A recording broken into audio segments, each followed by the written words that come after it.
So here we are, beautiful fall day. It's got to be, I don't know, mid-50s in Minnesota, and I'm sitting out here in my front yard at a picnic table, and I'm looking at lush green grass, which, to be blunt, is a miracle because, I don't know, 3-4 weeks ago it was all brown. I didn't think it was going to make it because I know absolutely nothing about lawn care whatsoever. I know how to mow grass, I know how to weed whip, I know how to do things like that, but I don't know how much weed and feed I'm supposed to put on. I certainly don't know how much grass seed I'm supposed to put on, and frankly, not really interested in learning. When somebody starts talking to me about how to actually get your grass to grow better, it's kind of like somebody talking to me about how to fix an engine in a vehicle, where I'm listening to you, but I'm not really hearing anything what you're saying because I'm thinking about my golf game, or hey, when am I going to get a cheeseburger after this? Because I don't understand what you're talking about.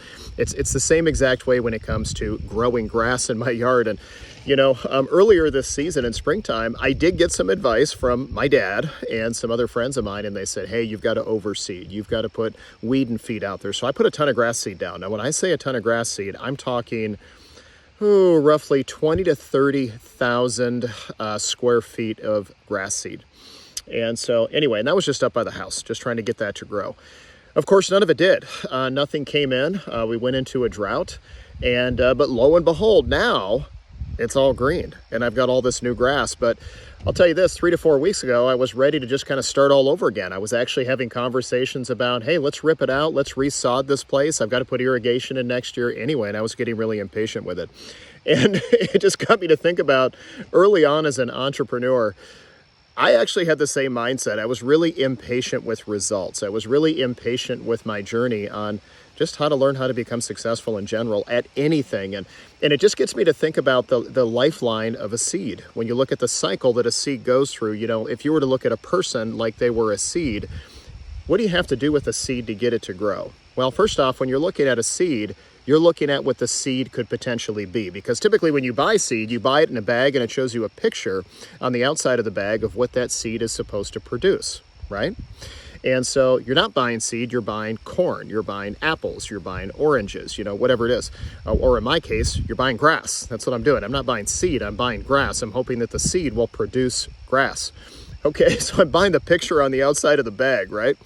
And so that seed has to go in the ground, which means you've got to dig a hole and put the seed down in the hole. So you've got to take it out of the bag, so you've got to take it out of its established environment. You then have to isolate it, put it into a hole so it goes down before it's going to come back up. And then you've got to fill that hole with dirt so it actually has the right kind of nutrients. You've got to water it, you've got to fertilize it, and then the seed has a choice. There's no way the seed is going to make it out of the hole unless it does what? It has to change. It has to transform. And after that seed starts turning into a blade of grass or a plant or a tree or whatever it may be, or in my case, you know, that was me. I had to change my environment, right? And for a season, it felt like I was going backwards before I started going forward because I had a lot of personal changes that I need to make. I wasn't good with handling money. I wasn't good with managing time. I wasn't good with relationships. Maybe that sounds familiar to you. So just like that seed, I felt like I was going backwards and I felt like I was a little bit isolated. And then all of a sudden, all of that soil goes on top of the seed and it could feel like pressure. Okay, well, it isn't pressure, it's actually the nutrients that you need. And so for me personally, as I was going through a whole bunch of changes as a new business owner and learning how to manage my time, learning what friendships were good for me, what associations were good, which ones were negative, learning how to respect my wife, learning how to respect myself.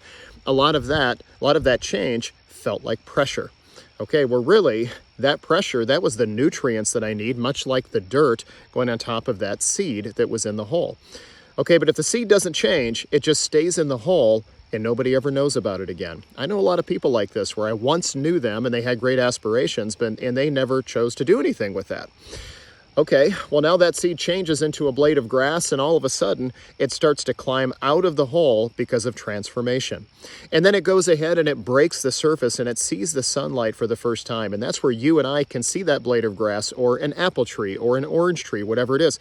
And if it's an apple tree, we don't even really know what it is until it starts producing fruit.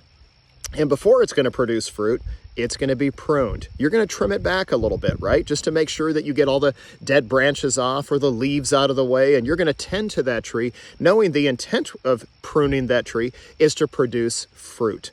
And the interesting thing about an apple tree is the fruit's not even for the tree, it's for others. And so when I look at the process of grass actually growing in my yard and how impatient I was and how I was ready to give up on it, I can tell you I had that sensation many, many times during my journey as a business owner going, do I really want to keep down this road? Am I doing the right stuff here? Is this normal, what I'm feeling right now? And the answer is absolutely yes. And that's why the majority of people that set goals and targets don't hit them. Because immediately when you say, I'm going to make a move, expect to go in the hole. Expect the nutrients to be packed on top of you, which can feel like pressure, which is designed to nourish you and create an environment in which you can change and transform. And then you dig yourself out of the hole as a whole new being, a different product. And then as soon as you breach the surface of the dirt and we can see you, for example, we can see that blade of grass, now, all of a sudden, you catch a vision for the first time. You see for the first time. And as soon as you have that vision, life gets to be pretty simple.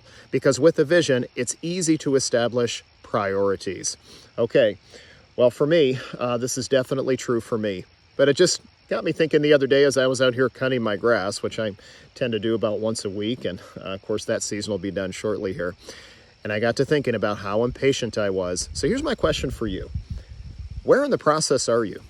Are you in the hole and deciding whether or not you want to change and dig out of it? Are you blaming people while you're in the hole? Or are you embracing transformation and saying, okay, clearly I've got to challenge my personal processes. Maybe there's things about me that I can enhance and adjust so I can get myself out of the hole and I can start winning. And it's important that you do, because just like that apple tree, as soon as that apple tree starts producing fruit, we need to remember that the fruit is not for the tree. Just like you producing a gift or launching your purpose into this world, it isn't for you. It's for others. And we have to remember that, because it is important that we understand this process and that we don't give up on it because of impatience. So again, where are you at in the process, and will you continue?